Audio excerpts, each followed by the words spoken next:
दुर्भाग्यवश जिन एजेंसियों का काम है ये सब करना, जिनका काम है कानून व्यवस्था को बना के रखना, वो सीधे सीधे रूलिंग पार्टी के दलाल का काम कर रहे हैं। अरे इन सीबीआई वालों पे मुकदमा चलना चाहिए, इनको गिरफ्तार करना चाहिए। ये लोकतंत्र का चीरहरण है। इरादा ही एक है, नेता को तोड़ो, पार्टी को तोड़ो, सरकार को तोड़ो। दो आंख से हमें दिखती नहीं है बात। और कह रहे हो कि अब लड़ो इलेक्शन, अब हम देखते हैं कैसे लड़ोगे। जब मुख्यमंत्री की कुर्सी पे बैठे पे अधिकार है तो प्रधानमंत्री पे अधिकार नहीं था? क्यों गिरफ्तारी नहीं हुई? इस देश की पूरी कैबिनेट को क्यों नहीं गिरफ्तार किया जाए? इलेक्टोरल बॉन्ड से क्या निकला है? मैं ना तो अरविंद केजरीवाल को क्लीन चिट दे रहा हूं, ना मैं कह रहा हूं कि शराब की नीति कोई अच्छी नीति, ना मैं कह रहा हूं कि आम आदमी पार्टी ने कोई शानदार काम किया। नमस्कार, मेरा नाम है विकास कुमार। आप देख रहे हैं लोकमत हिंदी डिजिटल। और जब सामने खुद योगेंद्र यादव जी बैठे हों तो मुझे नहीं लगता कि मुझे परिचय और भूमिका में ज्यादा समय गंवाना चाहिए। सीधा सवालों पे आना चाहिए, बातचीत पे आना चाहिए। ये बिल्कुल एक बातचीत करेंगे हम लोग अगले कुछ देर तक, और मैं भी समझूंगा आपसे। कुछ मुद्दे ऐसे हैं जो मुझे भी समझने हैं और मेरे साथ मेरे दर्शक भी मुझे लगता है कि उसको समझ लेंगे। तो सरकार के पक्ष से जवाब आ रहा है वो ये आ रहा है कि ठीक है, चुनाव का मौका है, लेकिन अगर कांग्रेस पार्टी की तरफ से इनकम टैक्स नहीं दिया गया और इतने साल पुराना नोटिस अब आया है तो ये सिस्टम का काम है, ये व्यवस्था का काम है, वो ये कह रहे हैं। दूसरी बात ये कही जा रही है कि दिल्ली के मुख्यमंत्री अरविंद केजरीवाल को ईडी ने कई सम्मन दिए, पूछताछ के लिए बुलाया, वो नहीं गए। वो दिल्ली हाईकोर्ट में भी गए, लेकिन वहां से जब उनको राहत नहीं मिली तो ईडी ने उनको गिरफ्तार किया। तो वो ये कह रहे हैं, सरकार ये कह रही है, बीजेपी ये कह रही है कि इससे लोकतंत्र कैसे खतरे में आ गया। कितने मासूम तर्क देते हैं। वो कहते हैं ना कि खुशी से मर न जाते गर एतबार होता। अगर इन तर्कों में कोई भी जान होती, ये जो मौका है वो संयोग नहीं है, यही तो सारा खेल है।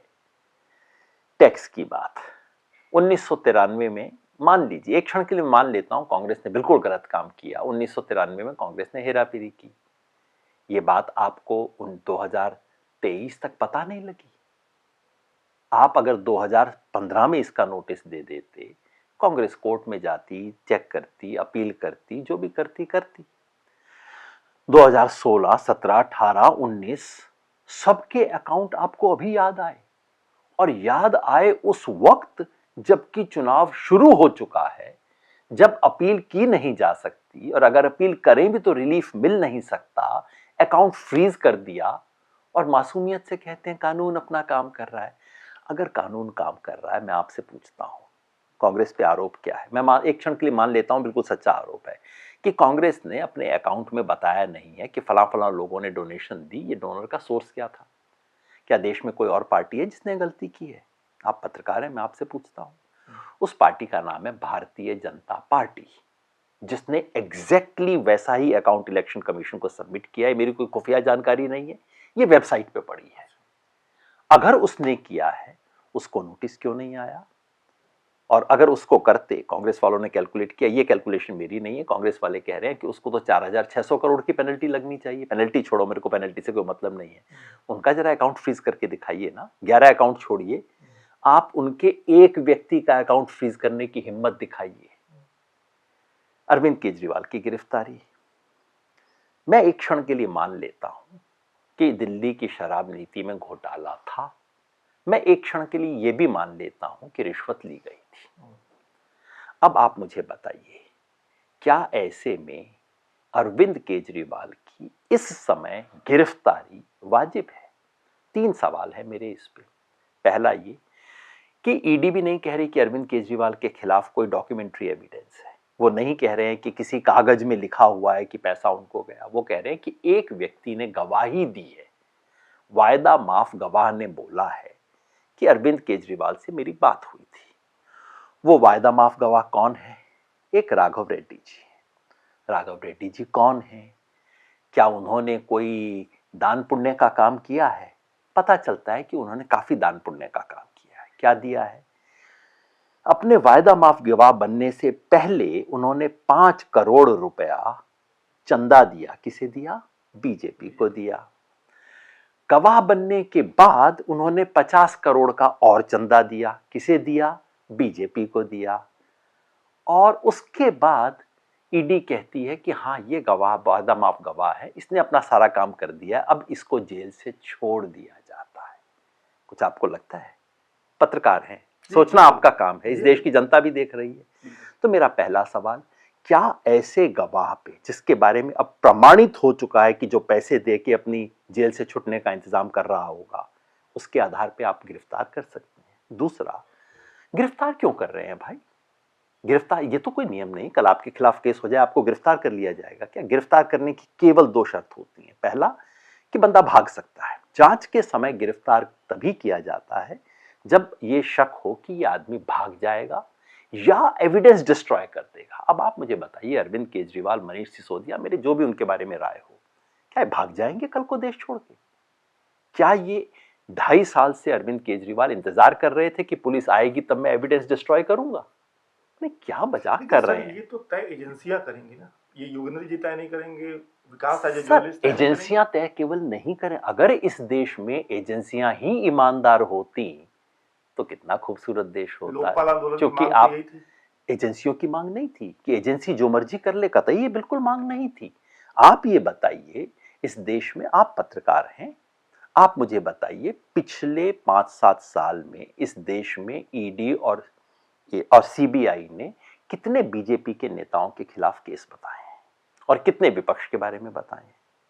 आप आंकड़ा नहीं दे तो मैं आंकड़ा दे देता हूं। नहीं, बिल्कुल वो फर्क दिखता है, वो फर्क आंकड़ा, नहीं है सर, वो आंकड़ा सार्वजनिक है जो आप कह रहे हैं, 90-95%। बिल्कुल बिल्कुल। तो या तो इस देश में बीजेपी के सारे लोग दूध से धुले हुए हैं, या फिर ये एजेंसियां कीचड़ में फंसी हुई हैं।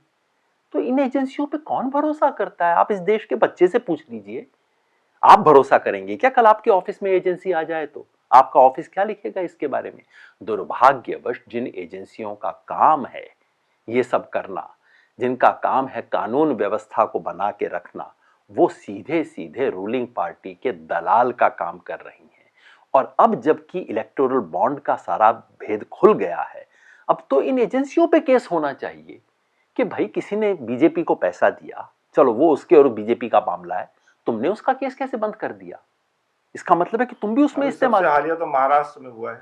महाराष्ट्र, अभी जो प्रफुल्ल पटेल का केस है, जी, किस आधार पे बंद सीबीआई किया ने गया? जो पहले रिपोर्ट फाइल की। पहले आप कहते हो कि प्रफुल्ल पटेल ने बहुत बड़ी बेईमानी की, आप सुप्रीम कोर्ट में जा, आप उसके खिलाफ मुकदमा करते हो, सब कुछ करते हो, बीजेपी गलियों में करती है प्रफुल्ल पटेल ने ये किया वो किया। फिर प्रफुल्ल पटेल और प्रफुल्ल उनकी पार्टी आपकी पार्टनर बन जाती है, और अब अचानक उसी सीबीआई को लगता है कि ये तो केस है ही नहीं, वापस ले लो। अरे इन सीबीआई वालों पे मुकदमा चलना चाहिए, इनको गिरफ्तार करना चाहिए इस लॉजिक से। तो आप बताओ कैसे, आप कितनी, मतलब मासूमियत अच्छी चीज है, पर इतनी भी मासूमियत कि हम मान लें कि सीबीआई और ईडी इस देश के अंदर बीजेपी के इशारे पे नहीं चलती हैं, इतना नहीं मानते। और एक आखिरी चीज और कह दो, मान लीजिए आपको गिरफ्तार भी करना है, मान लीजिए कि ऐसी स्थिति आपको लगता है कि इंटेरोगेशन तो तभी हो सकता है जब गिरफ्तार करेंगे, ये सहयोग नहीं कर रहे, 2.5 साल से इन्वेस्टिगेशन चल रही है, 2 महीने में पहाड़ टूट जाएगा क्या? केस नहीं बनेगा क्या? 2 महीना वेट करो, दिल्ली का इलेक्शन पूरा हो लेने दो, उसके बाद करो। क्यों नहीं हो रहा? क्योंकि सारे में इरादा ही एक है, नेता को तोड़ो, पार्टी को तोड़ो, सरकार को तोड़ो।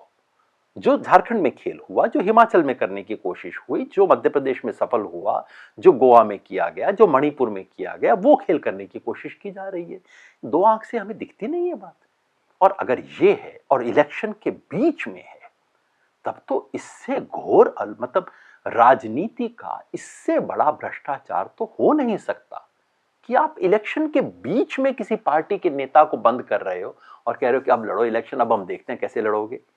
आप और मैं उसको देखते रहे। इस मसले पे एक आखिरी सवाल, एक पूरक सवाल मेरा आपसे समझने के उद्देश्य से, जो बातें हो रही हैं, जो बातें आप कह रहे हैं, वो अरविंद केजरीवाल जी तो हाईकोर्ट भी गए थे। अगर ईडी सीबीआई पे हम भरोसा नहीं करेंगे, आपके शब्दों में, विपक्ष के शब्दों में, तो जुडिशियरी पे तो भरोसा कर सकते हैं। हाईकोर्ट गए थे, वहां से तो कम से कम ये बात होती कि क्यों गिरफ्तार कर रहे हैं। वहां तो ये कहा गया कि इनको आपने गिरफ्तार क्यों नहीं किया, उसके 2 घंटे बाद उनको गिरफ्तार कर लिया। 2 अलग चीजें हैं। कानून के, मैंने बिल्कुल कहीं नहीं कहा कि उनको कानून के तहत अधिकार नहीं है गिरफ्तार करने का। कानून के तहत इस देश के किसी भी एसपी को अधिकार है कि देश के प्रधानमंत्री को गिरफ्तार कर सकता है। वांछित था या नहीं और ये अनिवार्य था या नहीं, मैंने केवल ये प्रश्न पूछा है ना। कानून के तहत इस देश में एक बिरला सहारा डायरी रिलीज हुई थी। अरविंद केजरीवाल के खिलाफ तो किसी मौखिक बयान है ना, उस डायरी में दर्ज था, आपने भी देखा होगा, कितने बज के कितने मिनट पे गुजरात के मुख्यमंत्री के घर कितने पैसे पहुंचाए गए। अभी आप इससे साबित कुछ नहीं हो जाता, लेकिन एक इनकम टैक्स की रेड में ये गुप्त डायरी निकली थी जिसमें लिखा हुआ था। गिरफ्तारी हुई क्या? अधिकार नहीं था क्या तब उन्हें गिरफ्तार करने का? था ना। जब मुख्यमंत्री की कुर्सी पे बैठे पे अधिकार है तो प्रधानमंत्री पे अधिकार नहीं था? क्यों गिरफ्तारी नहीं हुई? प्रमाण, एक शक का आधार तो था ना। शक के आधार पे अगर गिरफ्तार करना था तो करो ना। और शक के आधार पे गिरफ्तार करना है तो विकास भाई, ये इस देश की पूरी कैबिनेट को क्यों नहीं गिरफ्तार किया जाए? इलेक्टोरल बॉन्ड से क्या निकला है? ये जो टेलीकॉम पॉलिसी चेंज की गई, जिस कंपनी ने 150 करोड़ रुपए की दक्षिणा इनको दी, रातों रात पॉलिसी चेंज हो गई। अब आपके ख्याल से देश के टेलीकॉम मिनिस्टर को गिरफ्तार करना चाहिए या नहीं करना चाहिए? अरविंद केजरीवाल पे तो अभी तक प्रमाण नहीं है कि पैसा उन तक पहुंचा। यहां तो प्रमाण है कि इनकी पार्टी को पैसा पहुंचा। नहीं, बिल्कुल आप सही कह रहे हैं। इस पे तो भारतीय जनता पार्टी को जवाब देना चाहिए जिससे वो बच रहे हैं। ये मैं बिल्कुल ऑन कैमरा स्वीकार कर रहा हूँ एज ए जर्नलिस्ट, और उनको जवाब देना चाहिए। लेकिन योगेंद्र जी, सवाल ये है कि अभी अब आगे बढ़ रहा हूँ मैं इससे थोड़ा मैं बहुत लिमिट बात कह रहा हूं। आप बिल्कुल कहिए, पूरी बात कहिए। मैं लिमिटेड बात इसलिए कह रहा हूं, मैं ना तो अरविंद केजरीवाल को क्लीन चिट दे रहा, ना मैं कह रहा हूं कि शराब की नीति कोई अच्छी नीति थी, ना मैं कह रहा हूं कि आम आदमी पार्टी ने कोई शानदार काम किया। ये सब आम आदमी पार्टी सच्ची है नहीं है इसका फैसला जनता करेगी, जनता के पास जाएगी, वो करेगी। शराब मामले में घोटाला हुआ या नहीं और कौन जिम्मेवार था इसका फैसला कोर्ट करेगा, जब करेगा उसका फैसला सर माथे पे।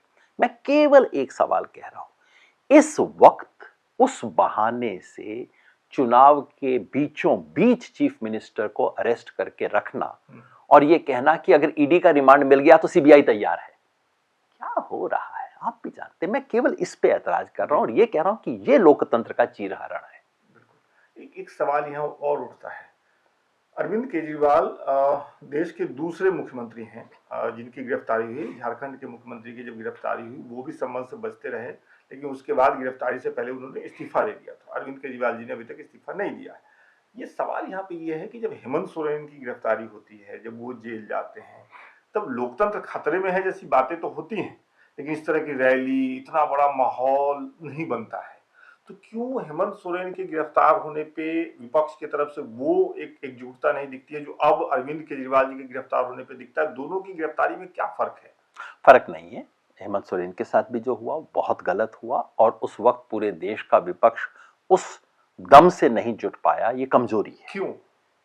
उसके पीछे एक तो हो सकता है पहली बार केस हुआ था, कहीं झारखंड इस तरह से सुर्खियों में नहीं रहता, और ये भी कहीं हो सकता है, मेरा मन तो ये भी पूछता है कि एक आदिवासी था, उसके साथ ये कर लिया तो चलेगा, दूसरे के साथ किया तो नहीं चलेगा, कहीं ये भी हो सकता है। मेरे मन में ये सवाल भी आता है। लेकिन देर आए दुरुस्त आए, जब भी आए खड़े तो हुए। बिल्कुल हेमंत सोरेन के साथ बहुत गलत हुआ और उस समय सारे देश को खड़ा होना चाहिए था, सारे देश को खड़ा होकर उनके साथ हमदर्दी जतानी चाहिए थी, समर्थन जताना चाहिए था। लेकिन उन्होंने गरिमा का परिचय दिया और उन्होंने इस चीज को बर्दाश्त किया है। आज हो रहा है, कम से कम आज खड़े हो जाए, नहीं तो तीसरे का नंबर आएगा। किस दिन स्टालिन का नंबर आ जाए, किस दिन भगवंत मान का नंबर आ जाए, और अगर नवीन पटनायक इनका छद्म साथ देना बंद कर दें, किस दिन नवीन पटनायक का नंबर आ जाए, किसी को पता नहीं, सबका नंबर लगेगा। आपने नैतिकता की बात की हेमंत सोरेन के मामले में। दिल्ली में अरविंद केजरीवाल जी की गिरफ्तारी हुई, वो अभी भी मुख्यमंत्री हैं दिल्ली के। कानून के जानकार ये कहते हैं कि कोई बाध्यता नहीं है, वो मुख्यमंत्री रह सकते हैं। दिल्ली के उपराज्यपाल हैं, उन्होंने कहा कि हम जेल से सरकार नहीं चलने देंगे। आम आदमी पार्टी है, वो कह रही है कि हम जेल से ही चलाएंगे, हमने इस पर जनमत संग्रह कराया है। इसी बीच ये देखने को मिल रहा है कि अरविंद केजरीवाल की जो पत्नी है वो एक तरीके से अरविंद केजरीवाल के मैसेज लेकर के वीडियो में आ रही हैं, प्रेस कॉन्फ्रेंस कर रही है, सवाल तमाम चीजें। दो सवाल है मेरे, एक, कानूनी बाध्यता नहीं है, लेकिन नैतिकता क्या कहती है? अरविंद केजरीवाल जी को इस्तीफा दे देना चाहिए या फिर मुख्यमंत्री बने रहना चाहिए? आप क्या सोचते हैं? अगर गिरफ्तारी का नैतिक आधार पे हुई होती तो मैं निश्चित कहता, कानूनी आधार पे तो कानूनी आधार पे हुई है, कानूनी बाध्यता नहीं है, कानूनी खेल है, खेलते रहिए दांव पेच का। अगर नैतिक आधार पे गिरफ्तारी हुई होती, अगर ऐसा कुछ होता जिसपे या तो कन्विक्शन होता कोर्ट से, चाहे 6 दिन का कन्विक्शन होता, मैं कहता इस्तीफा तुरंत देना चाहिए, क्योंकि एक कोर्ट ने माना है कि आपने अपराध किया है। लेकिन अगर ये इस आधार पे सीबीआई द्वारा अरेस्ट या ईडी के अरेस्ट को नैतिक आधार मानने लग जाए तो कल तो ये पूरे देश की नैतिकता तय करेंगे। कल तो तय कर लेंगे कि स्टालिन को उठाया, अंदर किया, और अगले दिन कहेंगे नैतिक आधार पे इस्तीफा दीजिए। फिर उसके बाद किसी तीसरे को पकड़ेंगे नैतिक आधार की। नैतिकता मैं अपनी सीबीआई और इनको नहीं देना चाहता। नैतिक आधार पे अगर गिरफ्तारी हो तो फिर नैतिक आधार पे इस्तीफा हो, और अगर कानूनी दांव पेच से गिरफ्तारी कर रहे हैं फिर ठीक है, चलने दीजिए। नैतिक आधार पर गिरफ्तारी से क्या मतलब आपका? जैसे कोर्ट या तो कन्विक्ट कर दे, कोर्ट कन्विक्ट करे, या किसी बड़े मामले में पब्लिक ने वो किया, आपको किसी तरह से आप पब्लिक के सामने पकड़े गए, कुछ हो, हालांकि मैं फिलहाल सिर्फ कोर्ट की बात कर रहा हूं, कोर्ट ने आपको कन्विक्शन किया, चाहे 2 साल का नहीं हो, चाहे आप टेक्निकली आपको इस्तीफा देने की बाध्यता नहीं हो, लेकिन अगर कोर्ट ने आपको कन्विक्ट किया या कोर्ट ने आपके बारे में टेक्निकली कई बार होता है, कोर्ट कह देता है कि आप दोषी तो हैं लेकिन एक टेक्निकल आधार पे आपको छोड़ दिया गया, उसे भी मैं नैतिक मानूंगा, कहूंगा इस्तीफा दो, है ना, आपको दोषी माना जाए तब। अब नैतिकता का स्तर थोड़ा सा ऊपर मतलब बढ़ रहा है, आप जैसे कह रहे हैं कि अब अगर कोर्ट की तरफ से कहा जाए तभी इस्तीफा देना चाहिए इस खेल में, क्योंकि यहां तो बाकी तो कोई वो मामला ही नहीं बचा ना। मतलब ये देखिए, यहां जब ईडी और सीबीआई इस तरह के काम करने लग जाए तो क्या नैतिकता बनती है? और दिल्ली के लेफ्टिनेंट गवर्नर कौन होते हैं नैतिकता की बात करने? इनका जरा रिकॉर्ड देख लीजिए, पीछे इन्होंने क्या किया था, नर्मदा बचाओ आंदोलन के साथ क्या किया, क्या क्या इनका रिकॉर्ड है। ऐसा व्यक्ति जब नैतिकता की बात करता है तो मुझे समझ नहीं आता, हंसे कि रोएं। तो मैं अपनी नैतिकता ये सक्सेना जी के हाथ में नहीं देना चाहता, मैं अपनी नैतिकता ईडी और सीबीआई वालों के हाथ नहीं देना चाहता, ऐसे व्यक्ति के हाथ में देना चाहता हूं जिसमें कुछ नैतिकता होने का आधार बचा। एक आखिरी सवाल इस मुद्दे पे, फिर हम लोग अगले सेगमेंट पे चलेंगे। हमारी बातचीत के और भी कई टॉपिक है, उस पर भी बातचीत करेंगे।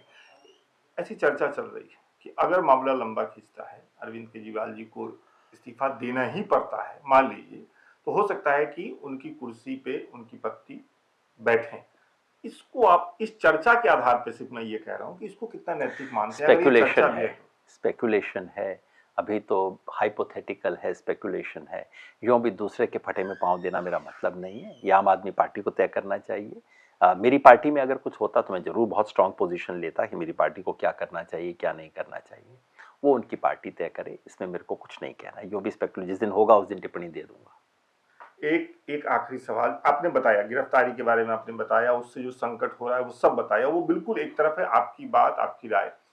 अरविंद केजरीवाल जी के साथ आप रहे, आप प्रशांत भूषण जी, आप लोगों को देखा लोगों ने मंच से, और अरविंद केजरीवाल को शुरू में जितना नहीं जानते थे उससे ज्यादा आपका चेहरा, आपकी अपनी प्रतिष्ठा थी एक समाज में, लोग जानते थे, समझते थे। हम जैसे लोग तो कम से कम जानते थे जो गांव में रहते थे। आज की तारीख में जो आम आदमी पार्टी की सरकार है दिल्ली में, उस पर अगर मैं योगेंद्र यादव जी की राय चाहूँ, तमाम चीजों को एक तरफ कर दीजिए, सरकार पे राय, उनकी नीतियों पे राय, हर चीज का अपना वक्त होता है। आज जब अरविंद जेल में हैं और मैं बाहर बैठ के टीवी पे उनके चरित्र की चीरफाड़ करूं, मेरी आत्मा इसकी इजाजत नहीं देती। मेरी आत्मा कहती है कि आज एक सवाल है, अगर मोहल्ले में किसी लड़की के साथ बलात्कार होता है और उस वक्त कोई मुझसे पूछने आता है कि लेकिन पड़ोसियों से झगड़ा तो किया करती थी, लेकिन कपड़े देखिए कैसे पहनती थी, मैं क्या कहूंगा? बकवास बंद करो, बलात्कार हुआ है लड़की के साथ, बेकार की बातें मत पूछो। यही मुझे अरविंद के बारे में आज लगता है। जो उन्होंने 10 साल पहले किया मेरे साथ, प्रशांत भूषण के साथ, प्रोफेसर आनंद कुमार, प्रोफेसर अजीत झा, उसके बारे में सारा देश जानता है सच्चाई क्या थी। वो उनके और उनकी आत्मा के बीच का मामला है, मैं इसमें कहीं नहीं आता। लेकिन आज अगर उसके साथ अन्याय होता है, उसमें मैं बोलता है या नहीं बोलता, वो मेरी आत्मा का मामला है। मैं अपनी आत्मा की जिम्मेवारी लेता हूं, किसी और की जिम्मेवारी नहीं लेता। इसके लिए आपकी बिल्कुल तारीफ की जानी चाहिए, क्योंकि अरविंद केजरीवाल के और भी कुछ साथी हैं, उन्होंने गिरफ्तारी के बाद ही कुछ कविताएं और कुछ चीजें शेयर की ट्विटर पे। लेकिन ये तो कभी लगता ही होगा कि इस बदलाव को आप लोगों ने बहुत पहले भांप लिया था। आम आदमी पार्टी ने जब जब गलत काम किए हैं मैं बोला हूं, और आज ही नहीं पहले भी बोला हूं, और जब जब उन पे गलत हमला हुआ है तब भी बोला हूं। आम आदमी पार्टी ने 2015 में शराब की नीति दिल्ली में शुरू की, ठेकों की संख्या डबल की, स्वराज अभियान ने सड़क पे इसका विरोध किया, हमारे संगठन ने सड़क पे आके इसका विरोध किया, कहा कि गलत काम कर रहे हो। उसके कुछ समय बाद एलजी ने उन पे हमला किया, हमने आके कहा नहीं, एलजी जो कर रहे हैं गलत है, देश के संघात्मक ढांचे में उन्हें ऐसा करने का अधिकार नहीं है। जब हमने विरोध किया, लोगों ने कहा खुंदक निकाल रहे हैं, जब कहा एलजी गलत काम कर रहे हैं तो कहा कि वापस आने का रास्ता तलाश रहे हैं, फिर उसके बाद गलत। तो क्या है कि लोग मान के चलते हैं कि कोई सच बोलता चाहता नहीं है। आप पत्रकार हैं, आपको दिन रात ये चीज़ फेस करनी पड़ती होगी कि किस दिन अगर सरकार की सही बात को सही कह दो तो लोग कहेंगे अच्छा पैसा मिल गया, विरोध कर दो तो अच्छा आजकल कांग्रेस के पेरोल्स पे चल रहे हो। तो जैसा चलता रहता है। कुछ तो लोग कहेंगे, लोगों का काम है कहना, अपने को सही बात पे चलना है। तो आम आदमी पार्टी ने जब जब कुछ गलत काम किए हैं, मैंने पहले भी बोला है और कल भी अगर गलत काम करेंगे बोलूंगा। सारा वक्त आम आदमी पार्टी की आलोचना करता रहूं क्योंकि मैं उसमें था, इतना अभी दिमाग खराब नहीं हुआ है। योगेंद्र जी, अभी 2024 का लोकसभा चुनाव है और मैं देख रहा था कि सब लोग एक तरफ से बीजेपी के खिलाफ या एनडीए के खिलाफ एक विपक्षी एकजुटता की बात कर रहे हैं। विपक्षी एकजुटता कुछ हद में हुई भी है, आप बताएंगे कितनी हुई है। एक अलायंस भी बना है, लेकिन आपके कुछ इंटरव्यूज में देख रहा था, उसमें आप कह रहे थे कि विपक्षी एकता की जरूरत नहीं है इस वक्त। क्या वजह है?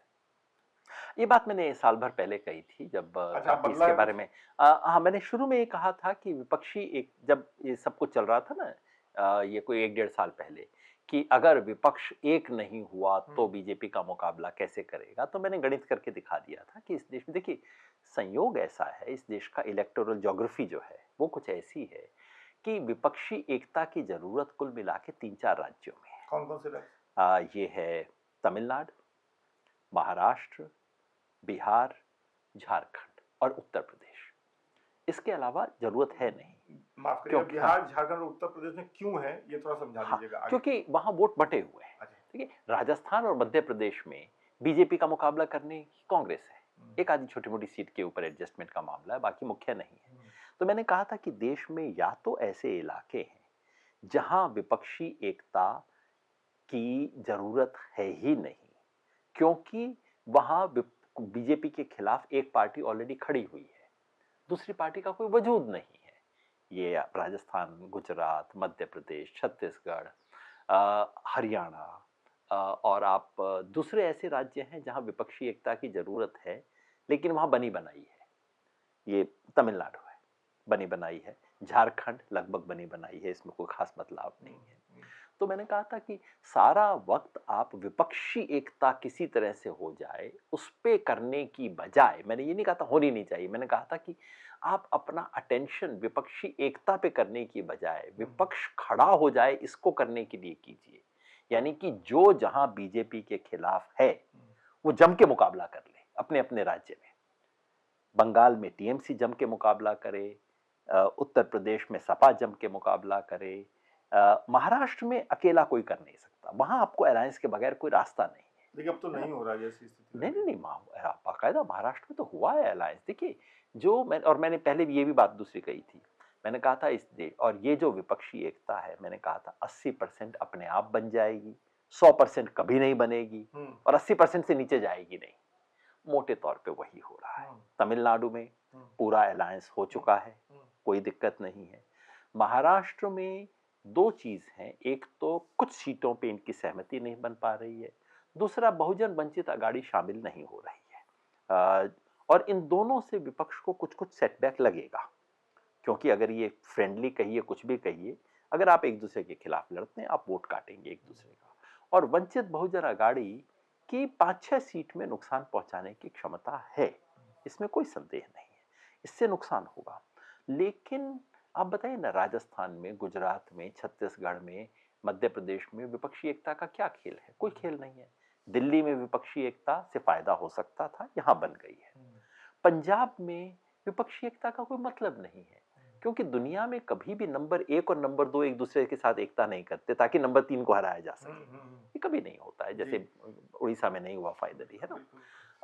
अब केरला में कौन सी विपक्षी एकता होगी? यूडीएफ एलडीएफ तो एक दूसरे के साथ नहीं आएंगे ना। बिहार में 80 नहीं 95% एकता हो गई है, पूर्णिया को लेके अटका हुआ है मामला और वो शायद अटका ही रहेगा। मुझे नहीं लगता वो फाइनल के अटका रहेगा, क्योंकि पप्पू यादव ऐसा वो चुनाव लड़ेंगे, वो होगा। बंगाल में कांग्रेस के साथ समझौता नहीं हुआ, उससे नुकसान होगा, नुकसान फिर 3-4 सीट पे होगा। मगर याद रखिए बंगाल में कोई त्रिकोणीय मुकाबला नहीं है, मुख्यतः टीएमसी वर्सेस बीजेपी है, केवल 3-4 सीट के अंदर ऐसा है जहां कांग्रेस के लड़ने ना लड़ने से बहुत फर्क पड़ सकता है 5-7 सीट। तो जो मैं 80% यूनिटी की बात कह रहा था, मेरे ख्याल से 85-90 के करीब हो गई है। 100 होगी नहीं, और जो 10 बच जाएगा उसका मीडिया में बड़ा बाजा बजाया जाएगा, क्योंकि विपक्षी एकता में कोई भी समस्या होगी वो मीडिया में फ्रंट पेज बनेगी। क्यों ऐसा? मीडिया को तो सरकार से सवाल पूछना चाहिए। ये तो आप कह रहे हैं कि वो विपक्ष पे लगी हुई है। बहुत बड़ा और जरूरी सवाल आपने पूछ दिया है। ये भारत बड़ा अनूठा लोकतंत्र है। हम दुनिया को बड़ी चीजें सिखाते हैं जो दुनिया भर में मीडिया का काम होता है जो कुर्सी पे बैठा है उससे सवाल पूछना। हमें भी यही पढ़ाया गया था। मीडिया तो यही था। और एक प्रसिद्ध बात किसी उसने लिखी थी, जिन्होंने 1984 किताब लिखी है, ब्रिटिश जर्नलिस्ट थे बहुत प्रसिद्ध। उन्होंने कहा था कि सच्ची खबर वही है जो कोई कुर्सी पे बैठा हुआ व्यक्ति चाहता है कि ना छपे, वो तो खबर है।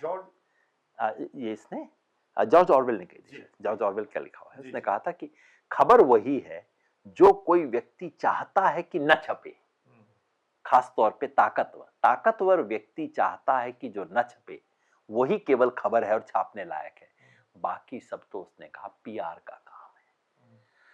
अब देखिए इस देश में क्या हो रहा है।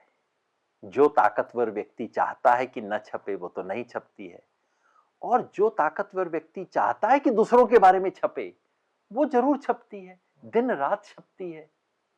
अब बीजेपी और बीजेडी के अलायंस में कोशिश हुई और असफल हो गया, उसकी छीछा लेदर मीडिया में नहीं हो रही। अरे थी कोशिश, बात नहीं बनी। लेकिन बहुजन वंचित अगाड़ी नहीं आएगी और प्रकाश अंबेडकर क्या क्या कहेंगे ये आप देखना, हर फ्रंट पेज के ऊपर छपेगा।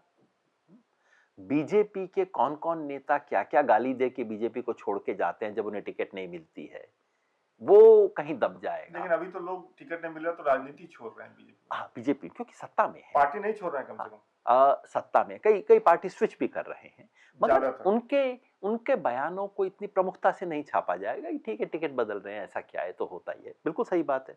लेकिन जब कांग्रेस छोड़ के कोई जाता है उसके बयानों को प्रमुखता से छापा जाता है। ये तो खैर छोटी चीजें हैं। आप बड़ी चीज देखिए, इस देश में अडानी का स्कैंडल होता है, छोटा स्कैंडल नहीं है। जो हिंडनबर्ग रिपोर्ट के बाद हुआ वो इंटरनेशनल स्कैंडल है। पूरी दुनिया के तमाम अखबारों के फ्रंट पेज की सुर्खियां थी, सिर्फ एक देश में सुर्खी नहीं थी, वो था भारत महान और इसका मीडिया महान।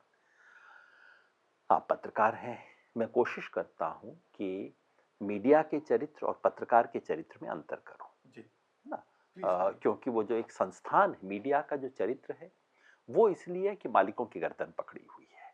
मीडिया के चरित्र इसलिए है क्योंकि सरकार का दबाव है। हर कोई पत्रकार बेईमान हो ऐसा बिल्कुल नहीं है। इस देश के पत्रकार उतने ही ईमानदार हैं जितने इस देश के अध्यापक या इस देश के डॉक्टर। कुछ कुछ बेईमान भी होते हैं, कुछ ज़्यादातर ईमानदार, और अधिकांश लोग अपना काम ठीक ठाक करने की कोशिश करते हैं। लेकिन एक संस्थान के रूप में आज इस देश का मीडिया जितना बिका हुआ है उतना तो इमरजेंसी में नहीं था। मैंने इमरजेंसी देखी है, मैं 13-14 साल का था, घर में अखबार आता था, मैंने देखा है वो अखबार जिसमें ब्लैंक था हिस्सा, क्योंकि सेंसर ने निकाल दिया था। 13 साल के बच्चे को भी पता लग गया था कि कुछ गड़बड़ है, कुछ चीज़ थी जो इसमें आनी चाहिए थी जो नहीं दिखाई गई। ठीक है, सरकार की सेंसरशिप थी। 20 सूत्रीय कार्यक्रम में ये हो गया वो हो गया सब दिखाया जाता था और लोग सहम सहम के एक दूसरे से बात करते थे। लेकिन देखिए ना, रेल तो ठीक टाइम पे चल रही है ना, ऐसी ऐसी बातें किया, मैं सब देखा है अपनी आंखों से सब खेल होते हुए। लेकिन तब भी ये नहीं होता था कि पत्रकार भेड़िए की तरह विपक्षी नेताओं पे टूट पड़े, ये नहीं होता था। तब भी ये नहीं होता था कि सरकार बता दे किसी अखबार को कि तुम्हारा एडिटर ये होगा कल से, मैं उसको भेज रहा हूं। ये सब चीजें आज मीडिया में हो रही हैं। ये नहीं होता था कि सरकार के इमरजेंसी में होता था, पर इमरजेंसी के बाद जब चुनाव हुआ 2.5 महीने, उस चुनाव में भी जो इमरजेंसी के बाद हो रहा था, तानाशाही के बाद जब देश में चुनाव हुआ था, उस चुनाव में भी ये नहीं होता था कि सरकार की अनफेवरेबल बात को दबा दिया जाए, खत्म कर दिया जाए। जबकि सब अखबारों को लग रहा था कि इंदिरा गांधी जीत जाएगी, किसी अखबार को गुमान नहीं था कि इंदिरा गांधी चुनाव हार सकती है, लेकिन वहां भी विपक्ष के बयान छपते थे। ये नहीं होता था। इंदिरा गांधी के जमाने में भी नागरवाला कांड के बारे में खबर छपती थी। राजीव गांधी के प्रधानमंत्री रहते हुए बोफोर्स केस के बारे में फ्रंट पेज पे खबरें छपती थी। मनमोहन सिंह के प्रधानमंत्री रहते हुए 2G 5G क्या क्या चीजें नहीं छपती थी, क्या क्या बात नहीं कहते थे। आप बड़ी बात कह रहे हैं कि इमरजेंसी के दौर से भी बुरा वक्त है मीडिया के लिए, ये आप कह अगर रहे हैं। मैं मीडिया में नहीं हूं, लेकिन इतना मैं कह सकता हूं, आज से 20 साल बाद, 30 साल बाद जब भी इसका मूल्यांकन होगा और आपके कुछ कुछ बाल सफेद होने शुरू हो गए हैं, तब तक पूरे सफेद हो जाएंगे, आप गर्व से नहीं देखेंगे इस पीरियड को। कोई व्यक्ति आपसे पूछेगा तो शायद आप कहें नहीं नहीं, उन दिनों मैं भी योगेंद्र जी का भी इंटरव्यू कर दिया करता था, है ना। ये हमें किसी पत्रकार को गर्व से पलट के कहने का मौका नहीं मिलेगा कि मैं पत्रकार था उस दौर में। हम इस दौर से गुजर रहे हैं। व्यक्तिगत रूप से कई पत्रकारों ने बहुत शानदार काम किया है और कई लोग कसमसा रहे हैं मीडिया के अंदर। मेरे को इतने लोग मिलते हैं, योगेंद्र जी क्या बताएं, छोड़ दूं क्या, घर का बिल कैसे दूंगा, बच्चों को कैसे पालूंगा, इस स्थिति में हूं, अब उनसे क्या झगड़ूं। बढ़ते हैं इस टॉपिक से आगे। मैं ये आपसे पूछ रहा था, जो अभी मीडिया वाले चैप्टर से पहले जो हमारी बात हुई थी, जिस तरीके से आप विपक्षी एकता पे बात कर रहे थे, गणित समझा रहे थे, ऐसा लग रहा था कि विपक्षी एकता की जब शुरुआत हुई तो कांग्रेस ने आपसे संपर्क किया था, आपकी बातचीत हुई थी, आपने उनको कुछ सुझाव दिया, यहाँ करो वहां मत करो? मैं इस देश के राजनेता अमूमन काफी समझदार होते हैं इन चीजों के बारे में, और मैं समझता हूँ किसी भी स्कॉलर से ज्यादा राजनीति इस देश का सामान्य राजनेता जानता है। मैं बैठ के किसी को बताऊं कि भैया महाराष्ट्र में किस सीट पे समझौता करना चाहिए, उससे ज्यादा वो मेरे को जन्मपत्री बता देंगे कि लातूर में तो ये वाला खेल है और आपको पता नहीं उसके फला ब्लॉक के अंदर कौन सी आबादी है और 2 तरह के दलित हैं और बुद्धिस्ट दलित अलग हैं और हिंदू दलित अलग हैं इत्यादि। राजनेता समझदार होते हैं। देखिए, ईमानदार हो या ना हो, बेवकूफ नहीं होते इस देश के राजनेता। तो ऐसा नहीं कि मेरे को कोई खास ज्ञान देने की। लेकिन आप जैसा कह रहे तो फिर तो प्रशांत किशोर जैसे लोग नहीं आ सकते थे पॉलिटिक्स में? कई चीजें आजकल राजनीति तो में सलाह देने का दौर शुरू हुआ है, क्योंकि चुनावी रणनीतिकार जैसे शब्द, क्योंकि एक नई जनरेशन राजनेताओं की आई है जो समाज में उस तरह की पैठ नहीं रखते। जो पुरानी जनरेशन के राजनेता थे वो एक एक बात जानते थे अपने समाज की जमीन के बारे में। अब जो नई जनरेशन के नेता मैं देख रहा हूँ सब पार्टियों में, कुछ नाम नहीं खाए बेकार में आपको हेडलाइन में क्यों दूं इस चीज़ों पे। लेकिन जो पूरी नई जनरेशन के लोग आ रहे हैं, देखिए पहले क्या था कि आप राजनीति में आते थे 20-25 साल धक्के खा के राजनीति में आते थे। जिसने सड़क पे धक्के खाए हों बहुत कुछ सीख जाता है। सड़क पे धक्के खाए बगैर जब आप राजनीति में आते हैं तब आपको कंसल्टेंट चाहिए होते हैं। तो इसे मैं राजनीति में कोई बहुत अच्छी चीज़ नहीं मानता हूँ। मैं चाहता हूँ कि राजनीति में लोग आए धक्के खा के, जेल जाके, एक आधी लाठी पड़ी, एक आधा हड्डी टूटी, ये क्वालिफिकेशन होती है राजनीति में आने की। तो आपको कुछ समझ आ जाता है और आप कुछ समय गांव देहात में बिताइए, घूमिए, जहां लोग आपसे बात करने को तैयार नहीं हैं, लोगों का तिरस्कार सहिए, वो आपको परिपक्व बनाता है राजनीति में। इसकी कमी है जो नई जनरेशन है, पूरी नई पीढ़ी में मैं देख रहा हूँ, नाम नहीं, पूरी पीढ़ी में कमी है इसकी। और एक सवाल मेरा नहीं था वैसे, लेकिन चर्चा में नाम आ गया है प्रशांत किशोर का। चुनावी रणनीतिकार रहे, ऐसा माना जाता है कि 2014 में पीएम मोदी का चुनाव लड़वाने में, बाकी चुनाव बिहार में भी नीतीश कुमार को लड़वाए, अब वो खुद बिहार में एक संगठन बना करके पदयात्रा कर रहे हैं, गांव-गांव जा रहे हैं। जरूर आपकी उन पर नजर होगी, आपने देखा होगा। क्या लगता है प्रशांत किशोर? मैं प्रशांत किशोर को अच्छे से जानता हूँ, ऐसा नहीं कि मैं उन्हें जानता नहीं, मैं व्यक्तिगत रूप से भी जानता हूँ के बारे में, और बहुत अच्छा काम कर रहे हैं। देखिए, इस देश में जो व्यक्ति अपने पांव से गांव गांव घूमे, चाहे वो पत्रकार हो, चाहे वो राजनेता हो, चाहे वो सामाजिक कर्मी हो, मैं उस सबको प्रणाम करता हूँ। मेरा जो प्रशांत किशोर की चीज़ से मतभेद है वो एक है। एक तो उनकी अपनी विधा है, विद्या है, जिसका मैं सम्मान करता हूँ। बहुत ही समझदार आदमी है। राजनीति के बारे में आप उनका कोई भी इंटरव्यू देखिए, काफ़ी समझदारी और साफगोई से बात करते हैं, जो बहुत कम लोग करते हैं इस देश में। मगर जो मतभेद है, मतभेद ये है कि मेरे लिए 24 का चुनाव बहुत बड़ा चुनाव है, मेरे लिए देश बचाने का चुनाव। अगला सवाल ही मेरा वो था, कैसा तो चुनाव इसलिए मैं प्रशांत किशोर एक किसी दीर्घकालिक भविष्य के लिए एक बुनियाद बना रहे हैं। वो जरूर अच्छा कर रहे होंगे, लेकिन मुझे दीर्घकालिक से ज्यादा जो अल्पकालिक धर्म है, ये जो आपात धर्म है, मुझे सबसे बड़ा लगता है, इसलिए मैंने उन्हें कहा भैया आप अच्छा काम कर रहे हो, जरूर कीजिए, मैं तो इस आपात धर्म में फिलहाल लगाऊं, मैं केवल इसको करूंगा। तो क्या आप उनको इसमें बुलाना चाह रहे थे 24 में, उनका मैं साथ चाह रहे थे? बिल्कुल, मैं हर व्यक्ति का साथ चाहता हूं जो आपकी कि बात हुई थी? बिल्कुल, हमने और प्रशांत किशोर ने कई समय बात की क्या कि इस बात हुई देश थी की, थोड़ा? इस नहीं, कोई छुपी हुई बात नहीं है। हमने दिल्ली में बाकायदा मीटिंग की जिसमें 80 लोग आए थे, प्रशांत भूषण भी थे, प्रशांत किशोर थे, उसमें पवन वर्मा भी एक समय शामिल थे। हम सब लोगों ने मिलकर दिल्ली में कम से कम 100 लोगों के साथ बात की। ये 2022 की बात है, 23 से पहले, हाँ 22 की बात है। ये सब बात की क्या करना चाहिए, क्योंकि उस वक्त तो देश में लग रहा था कि जब भारत जोड़ो यात्रा नहीं हुई थी, ये सब नहीं हुआ था, और ऐसा लग रहा था कि बिल्कुल शून्य है इस वक्त देश में। तो उस वक्त हमने बात की, और मेरा आग्रह, मेरा प्रशांत भूषण का, हम लोगों का आग्रह ये था कि इस वक्त तो किसी तरह से 24 में सत्ता परिवर्तन हो, इस देश की अनिवार्यता है। जैसे 77 में इंदिरा गांधी को हराना इस देश की जरूरत थी, उसी तरह से 24 में सत्ता परिवर्तन इस देश की जरूरत है, क्योंकि ये सामान्य चुनाव नहीं है।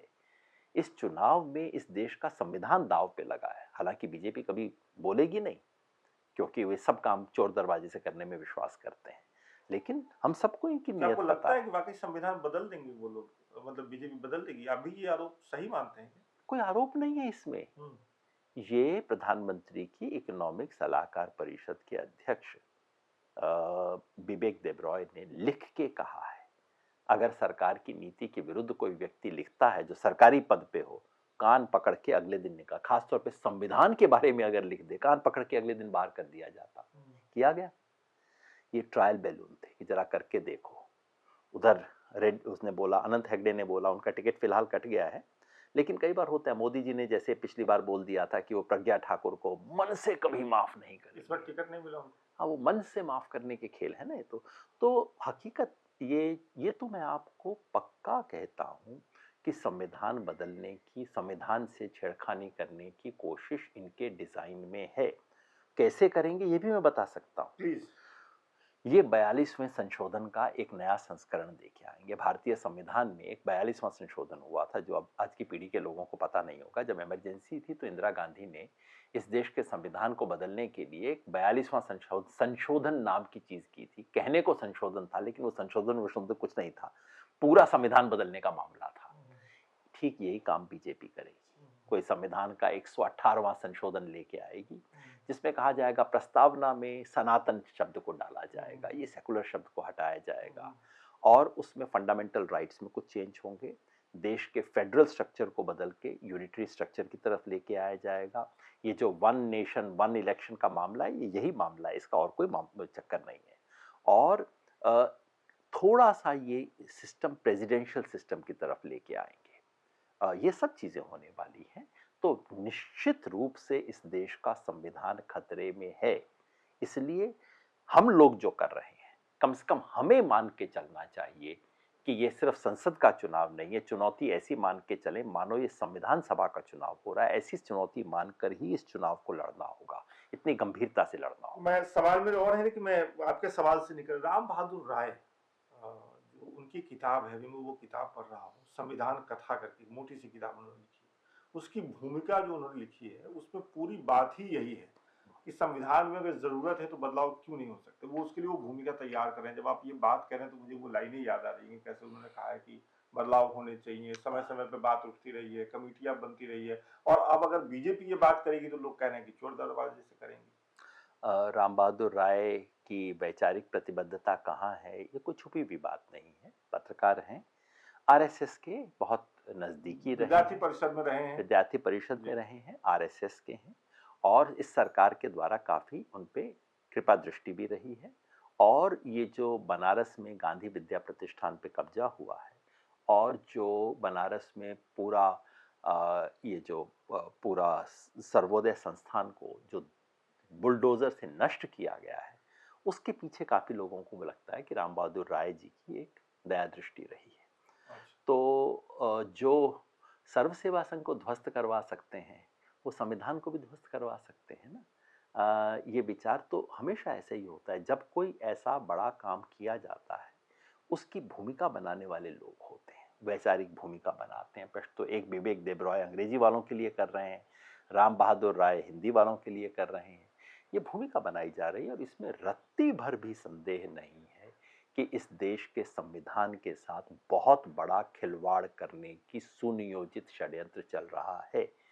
मैं षड्यंत्र की बात आमतौर पे नहीं कहता, जो लोग करते हैं यदा कदा षड्यंत्र की बातें मैं हंसता हूँ, यार इतना सोचा मत करो, मगर ये षड्यंत्र है और आप देखेंगे ये है।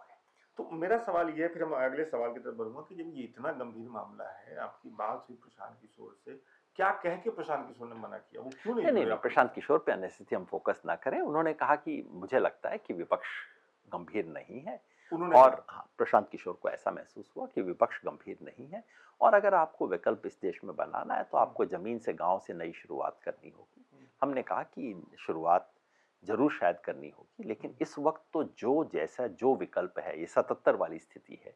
77 में आप कहते कि हम एक नई आदर्श पार्टी इस देश में बनाएंगे तो कुछ होता ही नहीं, फिर तो इंदिरा गांधी सत्ता में 20 साल और रहती। जो है उनको इकट्ठा करके उनके साथ काम करें, ये हमारी रणनीति पे फर्क थे। बाकी मैं प्रशांत किशोर का सम्मान करता हूँ, उनकी समझ का भी और उनके काम का भी। बहुत से लोग आपके कायल हैं इस तरीके से बात करने के लिए, इतनी साफगोई से और इतनी मिठास से आप बात करते हैं, जो मतलब जिसके बारे में आप आलोचना कर रहे हैं वो भी 1 मिनट के लिए सुने और खुश हो जाए, मतलब आपके ये तारीफ है सर आपकी। हाँ, मगर इसमें कोई, इसके पीछे कोई रणनीति या कोई चाल नहीं है। पिताजी मेरे जब बचपन में डिबेट वगैरह किया करता था, तो पिताजी ने एक दो बार मेरी डिबेट सुनी। वो स्कूल थे, डिबेट चले जाते थे, ट्रॉफी सी मिल जाती थी। तो पिताजी ने बोला कि अच्छा ट्रॉफी लाए हो, क्या बोला, मैंने सुना दिया। उन्होंने कहा अच्छा तुम्हें लगता है तुम्हारे जो विपक्षी हैं उनकी सारी बातें गलत हैं? मैंने कहा नहीं जी, एक्चुअली उनके 2-3 तर्क बहुत अच्छे थे। तो क्या थे तर्क? मैंने कहा ये 3। उन्होंने कहा अच्छा मान लो उनके 3 तर्क मान लिए जाएं तो उसके बाद तुम्हारी बात ध्वस्त हो जाती है। मैंने कहा नहीं, ध्वस्त तो नहीं होती, उनकी 3 बातें सही हैं, लेकिन उसमें मेरी बात का ज्यादा वजन है। तो उन्होंने कहा फिर तुम क्या क्यों नहीं देते इस बात को? मैंने कहा मैं डिबेट में जाके अपने विपक्षी के गुण बताऊं। उन्होंने कहा क्यों नहीं बता देते? अगर तुम्हें लगता है कि वो बताने के बाद भी तुम्हारी बात रहती है, और अगर उसके बाद तुम्हारी बात रहती नहीं है, तो तुम डिबेट में जाओ ही मत, वो पक्ष लो ही मत, और अगर रहती है तो बोल दो। तो उनसे मैंने सीखा कि ये जो, उसके बाद मैंने सीखा जिंदगी में कि जो सामने वाला है उसकी बात में कभी कभी तो बहुत बड़ा झूठ होता है। जैसे बीजेपी तो बिल्कुल एकदम झूठ के उसमें आ गई है। अमूमन बहुत बड़े झूठ के पीछे एक सच का तिल होता है, उसका ताड़ बनाया जाता है। उस तिल को रिकॉग्नाइज करना जरूरी है, तिल का ताड़ बनता है, तो उस तिल को देखना, स्वीकार करना अनिवार्य है। और मैं उसके बाद से एक तरह से आदत बन गई कि सामने वाले की बात में जो सच है उसको स्वीकार करो और उससे आगे बढ़ो। संवाद में संयोग यही हो सकता है। जी योगेंद्र जी, बहुत से लोगों के दिमाग में है ये सवाल, मेरे मन में भी है, योगेंद्र यादव और कांग्रेस पार्टी का क्या रिश्ता है? मैं बता देता हूँ। मैं पहले थोड़ा सा डिस्क्लेमर दे दूं, ये सवाल इसलिए बनता है क्योंकि आप खुद अपनी बातचीत में बहुत ही मुखरता से कहते हैं इमरजेंसी लगी, आपने इंदिरा गांधी की सत्ता का विरोध किया, दिल्ली में आम आदमी पार्टी बनी। नॉर्मली ये देखा गया, सामान्य तौर पे ये देखा गया कि केंद्र में कांग्रेस की सरकार है, यूपीए की सरकार है, उसके खिलाफ उस पूरी पार्टी का उदय हुआ, आप उस मंच पे थे। फिर आखिर में ये देखा गया कि कांग्रेस पार्टी की तरफ से भारत जोड़ो यात्रा निकली, योगेंद्र यादव वहां है। समझ नहीं पा रहे लोग। समझ इसलिए नहीं पा रहे कि लोग उसको कैरियर की तरह देख रहे हैं। कैरियर की तरह से देखो तो यूं यूं यूं यूं है। अगर आप इसको सिद्धांत की तरह देखिए तो बिल्कुल सीधी सरल रेखा है। मेरा राजनीति में आना, राजनीति के प्रति आग्रह, झुकाव इमरजेंसी में हुआ। पहली बार मैंने इमरजेंसी में देखा कि अच्छा ये सब चीजें हो सकती है। पिताजी बताया करते थे कि देखो देश में इस वक्त ये हो रहा है। देखता, मैं बहुत छोटा था, 13-14 साल का था तब। और उसके बाद इमरजेंसी के बाद 77 का चुनाव हुआ, तब मैंने हमारे छोटे से शहर श्रीगंगानगर राजस्थान का होता था, उसके बाहर कचहरी में खड़े होकर बाहर देखा, रिजल्ट आ रहे थे। उस time all India radio result नहीं बता रहा था, वो सिर्फ आंध्र प्रदेश के रिजल्ट्स बता रहा था जहां कांग्रेस आ गई थी। फिर बीबीसी ने, मार्क टली ने बताया कि पूरे देश में आंधी है, कांग्रेस हार रही है, इंदिरा गांधी अपनी सीट हार रही है। उस वक्त जनता में जो बिजली कौंध गई थी, मैंने आंख से देखा और मुझे था ये लोकतंत्र है। क्या बड़े से बड़े को क्या हुआ था? वो एकदम, मतलब जैसे मत सचमुच जैसे बिजली का करंट लग गया हो। अच्छा। उस तरह से हजारों लोग खड़े थे वहां कचहरी के सामने, हमारी अपनी कॉन्स्टिट्यूएंसी का रिजल्ट जानने के लिए। और फिर बीबीसी, सब लोग चुप। और मार्क टली कह रहे हैं कि एक्चुअली ये हो रहा है, संजय गांधी और इंदिरा गांधी दोनों अपनी अपनी कॉन्स्टिट्यूएंसी में खुद पीछे चल रहे हैं और जहां जहां से खबर है कांग्रेस हार रही है।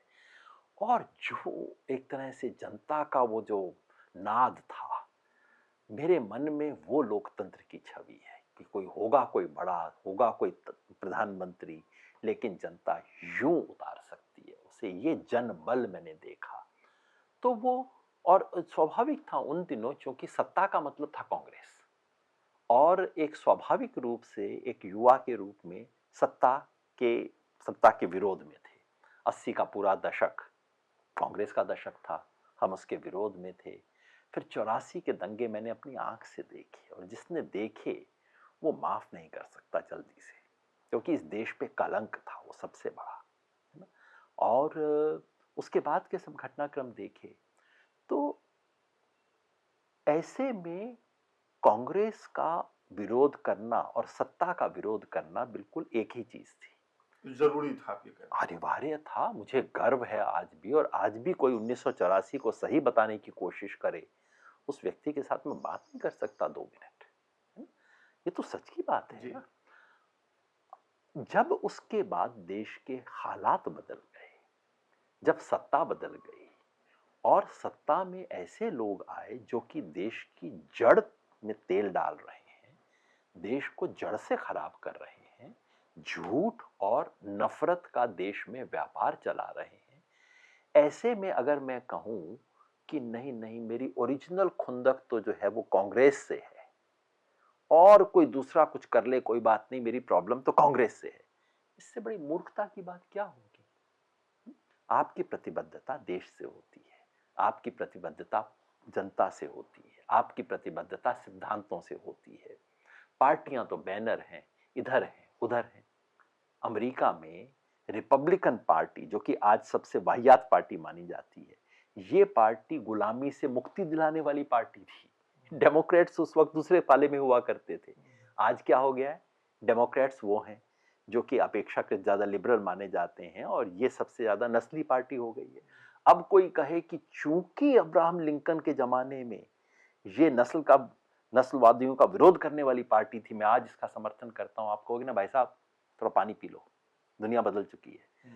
यही बात मैं उन तमाम लोगों से कहना चाहता हूं जो आज भी कांग्रेस विरोध का एक रटंतू तोते की तरह बोल रहे हैं। आपको सच के साथ खड़ा होना पड़ता है, और ये सिद्धांत कि इस वक्त, जैसे मैंने कहा 77 में देश को बचाने के लिए इंदिरा गांधी का विरोध करना अनिवार्य था, इसी तरह से आज देश को बचाने के लिए बीजेपी और आरएसएस की सत्ता का विरोध करना अनिवार्य है।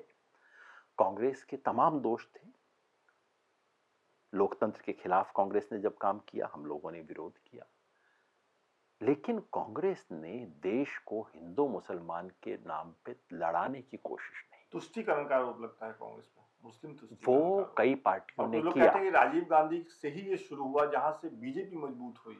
वो तो दोनों तरह की चीजें हुई ना, राजीव गांधी ने वहां का अयोध्या का फाटक भी खुलवाया और शाहबानो का केस भी किया, दोनों ही गलत काम थे। बिल्कुल, इस देश की सेकुलर पॉलिटिक्स ने एक नहीं सैकड़ों गलतियां की हैं। अगर वो गलतियां ना करते आज इस हालत में देश आता, तो बिल्कुल मैं उन्हें जिम्मेवार ठहराता हूं। लेकिन सेकुलर लोगों के दोष गिनाना एक चीज है, और इस देश के सेकुलर ढांचे को नष्ट करने वालों के साथ खड़े हो जाना दूसरी चीज है। एक तो मेरा कहना है कि तुमने घर को क्यों नहीं बचाया, मैं तुम्हारा गिरेबान पकड़ूंगा, तुमने क्यों नहीं घर को बचाया। दूसरा मैं कहूं कि तुमने घर को क्यों नहीं बचाया, इसलिए जो घर को तोड़ रहा है मैं उसके साथ शामिल हो जाऊंगा। अरे कोई तर्क हुआ, कोई तुक हुई इस बातों की। तो बिल्कुल इन सेकुलर पॉलिटिक्स की आलोचना करनी चाहिए। जब तक सेकुलर पॉलिटिक्स अपने गिरेबान में नहीं झांकेगी तब तक ये देश नहीं बदलेगा, और बहुत गलतियां हैं सेकुलर पॉलिटिक्स की। लेकिन आज की स्थिति में उनकी गलतियां बताना एक बात है, और उन्हें छोड़ के जो देश के सेकुलर ढांचे को तोड़ने की कोशिश कर रहे हैं उनके साथ खड़े हो जाना, जो गांधी के बजाय गॉडसे के साथ खड़े हैं उनके साथ खड़े हो जाना, जो इस देश के स्वधर्म के खिलाफ खड़े हैं उनके साथ खड़े हो जाना, तो अक्षम्य अपराध है। कैसे कर सकते हैं? एक सवाल है मेरा, हो सकता है आप इसको एक लाइन में खारिज कर दें, लेकिन मेरा सवाल है, मैं आपसे पूछता हूँ। जो आपकी बात से बिल्कुल ये लग रहा है, जो आपका पूरा सफर रहा है कि सत्ता में जो है और अगर वो गलत कर रहा है तो योगेंद्र यादव उसके खिलाफ खड़े मिलते हैं, अगर सत्ता गलत कर रही है तो। सवाल मेरा थोड़ा सा भविष्य का है। अगर मान लीजिए कि आज से 5 साल 7 साल बाद सत्ता पलट जाती है, कांग्रेस सत्ता में आ जाती है, बीजेपी विपक्ष में आ जाती है और बीजेपी ये कहती है कि भाई कांग्रेस लोकतंत्र खतरे में डाल रही है, तो योगेंद्र यादव क्या बीजेपी के साथ होंगे उस समय? लोकतंत्र अगर कभी ऐसी स्थिति बनी तो ऐसे में करना पड़ेगा। आप सिद्धांत के प्रति कमिट होते हैं ना। बीजेपी के बारे में मेरी अपनी मान्यता है कि ये पार्टी बीजेपी से भी ज्यादा आरएसएस के बारे में मेरी अपनी मान्यता है, देश विरोधी विचार है। ये बिल्कुल भारत के तो आरएसएस के साथ खड़े होने का मैं तो कोई कल्पना भी नहीं कर सकता, क्योंकि ये मूलतः देशद्रोही विचार है। व्यक्ति के रूप में अच्छे हो सकते हैं, ये विचार ये गांधी की हत्या का विचार है। और गांधी की हत्या का मतलब एक व्यक्ति की हत्या नहीं है, इस देश की आत्मा की हत्या का विचार है, देशद्रोह का विचार है। इनके साथ खड़े होने की तो मैं कल्पना नहीं कर सकता। लेकिन राजनीति में कल को मान लीजिए कांग्रेस का लेबल लेके कोई अगर हिंदू मुसलमान करवा के या जातियों के आधार पे इस देश में दंगे करवाना शुरू करे, और अगर उस किसी भी चुनावी मजबूरी से बीजेपी उस दंगे को रोकना चाहे, मैं बिल्कुल दंगा रोकने वाले के साथ खड़ा होऊंगा। क्यों नहीं होऊंगा भाई? कमिटमेंट देश के साथ है ना, किसी लेबल के साथ थोड़ा ही है। अखबार है, एक दिन अखबार सच्ची खबर छापता है, आप उसको खरीद लेते हैं, उसका समर्थन करते हैं। अगले दिन उसी मास्ट हेड वाला अखबार झूठ छापना शुरू करे, आप उसका विरोध नहीं करेंगे? करें, वही करना चाहिए। बिल्कुल। यहाँ पे सवाल अब थोड़ा सा चेंज करते हैं अपना पैटर्न, अपनी जो जिस ढर्रे पे हम लोग जा रहे थे। भारत जोड़ो यात्रा में आप शामिल हुए, हम सबने देखा कि कांग्रेस के नेता राहुल गांधी उस यात्रा को लीड कर रहे थे। उनकी जो पार्ट 2 यात्रा चली, उसमें आप उतने सक्रिय नहीं नहीं, रहे पहले पहले जितनी? दोनों यात्रा में मैं दोनों था। यात्रा में भारत जोड़ो, ये जो भारत जोड़ो न्याय यात्रा जो हुई, जिस दिन शुरू हुई मणिपुर से, मैं उस रैली में भी शामिल था। और जिस दिन मुंबई में खत्म हुई उस दिन भी शामिल था। और बीच में अधिकांश समय शामिल था। सिर्फ ये कि तस्वीरें आपको कम दिखाई दी होंगी। उसका वजह यह है कि एक जो व्हीकल की यात्रा होती है उसकी तस्वीरें एक अलग तरह की, वो तो केवल जो राहुल गांधी के साथ जीप पर खड़े हुए लोग थे, जहां खड़े होने की मेरी कोई इच्छा नहीं थी। तो उनकी तस्वीरें नेचुरली ज्यादा आती हैं, वो एक अलग बात है। पर मैं दोनों यात्रा में पूरी तरह शामिल रहा हूं, आप ये मान के चलिए। जी, तो मेरा मतलब तस्वीरों से नहीं था। मैं ये जानना चाहता हूँ कि राहुल गांधी के साथ आपको अच्छा खासा समय बिताने का मौका मिला, बहुत करीब से देखने का मौका मिला होगा, मुझे लग रहा है समझने का मौका मिला होगा। क्या समझ बनी योगेंद्र यादव की राहुल गांधी के बारे में बतौर व्यक्ति? पहले मैं उनका कोई अंतरंग मित्र होने का दावा नहीं कर सकता। हाँ, मैं काफ़ी समय बहुत बहुत घंटे उनसे बात की है, इसमें कोई संदेह नहीं है। और दो चार चीज़ें मैं कह सकता हूँ। एक तो बहुत सीधा आदमी है, ये बड़ी पता नहीं कैसे छवि वगैरह बन जाती है। एक किसी इंसान की आंख में आंख डाल के आपको पता लग जाता है ना कि वो मतलब सीधा है कि नहीं है। मैं ये देश के जितने भी राजनेताओं से मिला हूँ, ऊंचे राजनेताओं से, उनमें सबसे सीधा व्यक्तियों में से अगर मैं बताऊं 5-7, उनमें से राहुल गांधी निश्चित आप है। रैंकिंग कर सकते हैं? रैंकिंग वगैरह तो मैं कहता ना, मैं झूठी हेडलाइन नहीं देना चाहता, लेकिन राहुल गांधी निश्चित ही। और ये बात मैंने आज नहीं कही है, ये बात मैंने उस दिन भी कही थी जब मैंने कांग्रेस के विरुद्ध सबसे कड़ी बात कही थी, जब मैंने कहा डूब मरो, मर जाओ कांग्रेस। उस लेख को भी आप पढ़ लीजिए, उसमें लिखा है Rahul Gandhi is one of the most sincere politicians I have ever met and more intelligent than most people think he is। तो वो दोनों बातें हैं। ये बात मैं काफी समय से जानता बताना था। चाहते हैं कोई उदाहरण, कोई घटना बताना चाहते हैं जिससे लोग थोड़ा और स्पष्ट समझ सकें? देखिए, एक तो अच्छा, मैं उतना कोई बहुत अच्छा स्टोरी टेलर नहीं हूँ, मगर स्टोरी टेलर है, अगर आप स्टोरी टेलर नहीं है तो फिर कहानी बताना एक अलग कला होती है। राहुल गांधी का छोटी से बड़ी बात देखो, एक तो वो व्यक्ति ड्रामा बिल्कुल नहीं करता। राहुल गांधी को आप कह दीजिए आप फला रैली में ये चीज़ बोल दीजिए, इससे वोट का फायदा हो जाएगा, वो बिल्कुल नहीं बोलेगा, क्योंकि बात सही नहीं है। अच्छा, हाँ बिल्कुल, ये सही नहीं है, मैं नहीं बोलूँगा। ये बात एक नहीं, मैंने 50 बार अपनी आंख के सामने होते हुए देखी है। हर बार लोग कहते हैं अच्छा ये बोल दीजिए, जरा ये कर दीजिए, कहते हैं लेकिन ये तो सही नहीं है, ये तो बात कम से कम या मेरी जांच में नहीं है, मैंने इसको चेक नहीं किया है। कोई राजनेता इतना आग्रह करे कि बात को सच हो तो बोलूंगा, नहीं तो नहीं बोलूंगा, ये अपने आप में, अब ये नहीं कि हर बात उन्हें पता ही होती हो, गलत नहीं बोलते हो, गलती होती होगी, लेकिन एक ही आग्रह कि मैं सच बोल रहा। मैं आपको एक छोटा उदाहरण देता हूँ दूसरी चीज का। एक दिन वो कुछ अपने भाषण में बोल रहे थे, राहुल गांधी की एक कमेरी जो काम करने producing classes and rent seeking classes, मैंने कहा इसको हिंदी में कहना चाहिए कमेरे और लुटेरे। तो सोचते रहे राहुल गांधी। फिर उन्होंने थोड़ी देर बाद मेरे को संदेशा भेजा, कमेरे शब्द तो अच्छा है, ये हमें इस्तेमाल करना चाहिए, लुटेरे जो है बहुत हिंसक शब्द है, जिन लोगों के हम विरुद्ध हैं उनको हम लुटेरे कह दें, ये तो शायद ठीक चीज़ नहीं है। ये आपको एक पर्सनैलिटी बताता है कि मतलब लुटेरे, मैं इसका आज भी व्यवहार करता हूँ, कमेरे लुटेरे, लेकिन ये कहना कि नहीं ये लुटेरे शब्द हम इस्तेमाल नहीं करेंगे, इस शब्द में हिंसा है, ये उन्होंने कहा, इस शब्द में हिंसा है, मैं इसका इस्तेमाल नहीं करना चाहता। तो सीधा व्यक्ति है, अगर नहीं कोई चीज़ कर सकते मुंह पे बोल देंगे ये नहीं हो सकता, या ये कह देंगे मैंने कोशिश की नहीं हो पाया, जलेबी नहीं बनाते। दूसरा ये जो है कि कई नेताओं के साथ मैंने देखा है कि आज ऐसे बात कर रहे हैं, कल आप सड़क पे चले जाइए वो आपको पहचानेंगे ही नहीं, कौन हो कहाँ हो, है ना। वैसा नहीं है, स्ट्रेट आदमी, उस लिहाज से स्ट्रेट सरल है।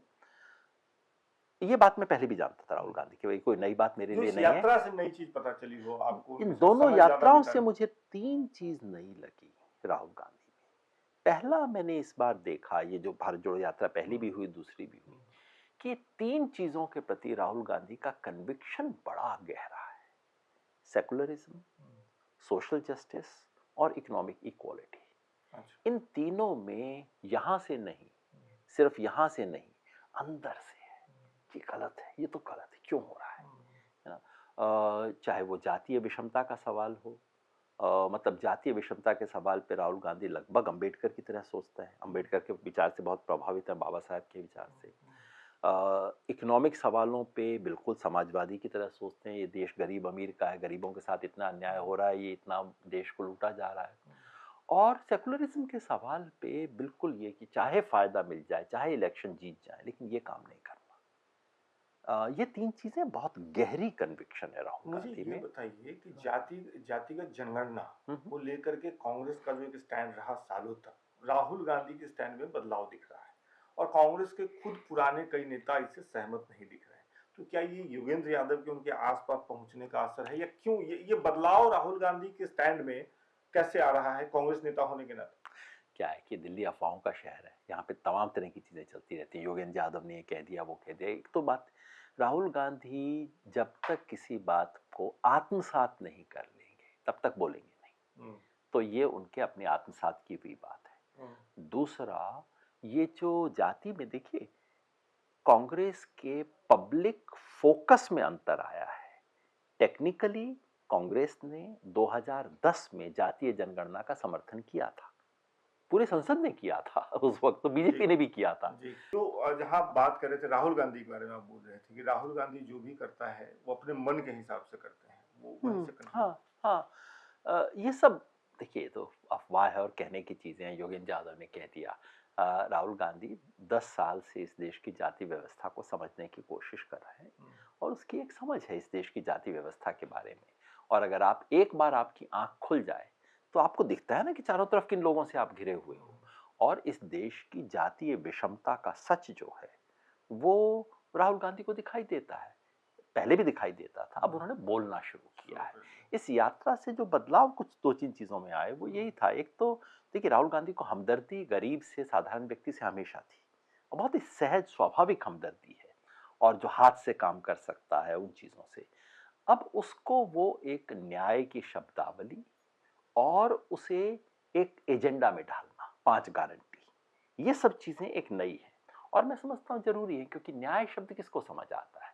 जब आप कहते हैं किसान को एमएसपी मिलेगी तो समझ आता है, आप कहते हैं कि अच्छा एक नौकरी की गारंटी मिलेगी, 1 साल तो तुम्हें मिलेगा, तो समझ आता है। तो ये सब चीजें हैं जो आगे बढ़ी हैं। तो एक शब्द में कहूँ तो पिछली यात्रा ने एक मोहब्बत के दुकान का मुहावरा दिया, और इस यात्रा ने दर्द से दर्द का रिश्ता बनाया, अलग अलग दर्द, चाहे वो मजदूर का हो, गरीब का हो, जाति का हो, महिला का हो, उन रिश्तों को जोड़ने की बात की। ये सब बहुत जरूरी है। हालांकि केवल इस यात्रा से और केवल इन मुहावरों से आप बीजेपी को हरा नहीं सकते, क्योंकि उसमें रणनीति का पक्ष है, उसमें राजनीतिक कौशल का पक्ष है, उसमें कम्युनिकेशन का पक्ष है, और इन सब पे बीजेपी की महारत ही नहीं है, इनकी मोनोपोली है इन चीज़ों पे। जनता को कैसे दिन रात झूठ परोसा जाए, विपक्ष की बात को कैसे दबाया जाए, जो काम ना किया गया वो भी दिखा दिया जाए, जो किया है वो छुपा दिया जाए। इन सब का मुकाबला करने के लिए जो एक वाक्पटुता चाहिए और जो राजनीतिक रणकौशल चाहिए, वो एक बिल्कुल अलग मामला है। लेकिन वो कांग्रेस की तरफ से भी तो नहीं दिख रहा है। मेरा अगला सवाल आपसे यही है कि राहुल गांधी के बारे में जो आपने महसूस किया वो अच्छी बात है, लेकिन चुनावी राजनीति की जब बात करें, कांग्रेस एक पॉलिटिकल पार्टी है, चुनाव लड़ना उनका काम है, जीतना भी चाहिए उनको, इस तरीके से उनकी रणनीति होती है, होनी भी चाहिए। राहुल गांधी के नेतृत्व में वो चीज नहीं हुई। अब मल्लिकार्जुन खड़गे जी हैं अध्यक्ष के पद पे। क्या लग रहा है आपको आने वाले कुछ समय कांग्रेस पार्टी के लिए, राहुल गांधी के लिए कैसे होने वाले हैं चुनावी तौर पर? देखिए, मैं, जैसा आपने देखा ही होगा, मैं भविष्यवाणी वगैरह तो चुनाव की करता नहीं हूँ, और वैसे भी जब आप मैं चुनाव बिल्कुल समझाते थे। नहीं, पहले भविष्यवाणी भी करता था। अब मैं भविष्य बताना मेरा काम नहीं है, भविष्य बनाने की मैं कोशिश करता हूँ।